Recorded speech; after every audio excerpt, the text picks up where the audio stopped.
जय गजानन माऊली मैत्रिणींनो.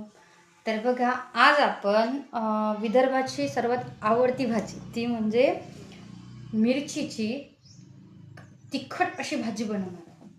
त्यासाठी आपण अर्धी वाटी डाळ घेतलेली आहे, ठीक आहे.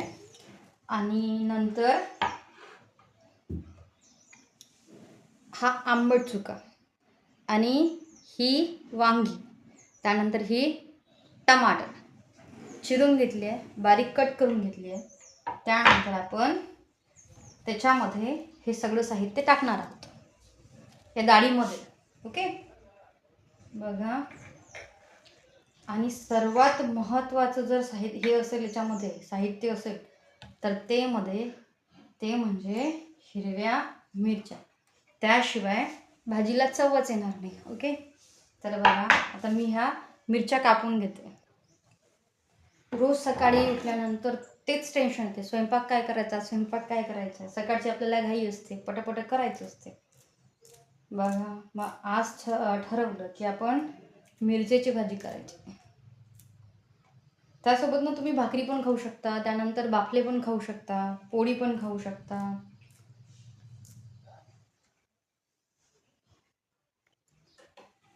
बघा, भाजीत टाकायला आपण इथे मिरच्या चिरून घेतलेल्या आहेत. या भाजीचं वैशिष्ट्य असं की जेवढी तिखट असेल ना तेवढी छान लागते, टेस्टी लागते. तर बघा, आपण त्याच्यामध्ये टाकून घेतल्या आता मिरच्या आणि यातच टाकले शेंगदाणे.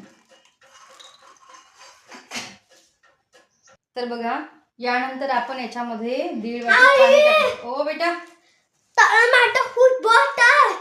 काय सगळे माणसं तुझ्यासोबत खूप बोलतात. Very good. मग तू काय बर, ठीक आहे. हा माझा मुलगा शिव होता. काल यात्रेमधून ती पुंगी आणली आणि सकाळपासून त्याच्याच मागे लागलेला. तर बघा, असो त्याच्यामध्ये आपण 2 वाट्या पाणी टाकून आणि ही आता जी